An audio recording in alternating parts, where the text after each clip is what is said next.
travel is the best portal to inner peace. Kaya samahan nyo kaming libutin ang bayan ng Dasol dito sa Pangasinan.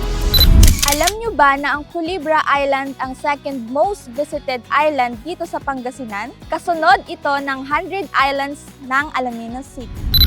Tara, silipin natin ang kanilang pinagmamalaking falls.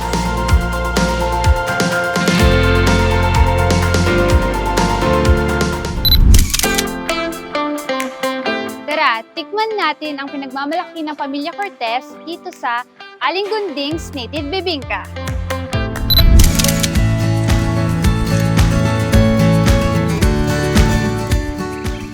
Ayan, so after 10 minutes ng paglalakad, narating na natin ang bukana ng Nikal Cave. Tara, pasukin na natin. Na-assist na lang din na rito na Class A na kuweba sa buong Pangasinan po.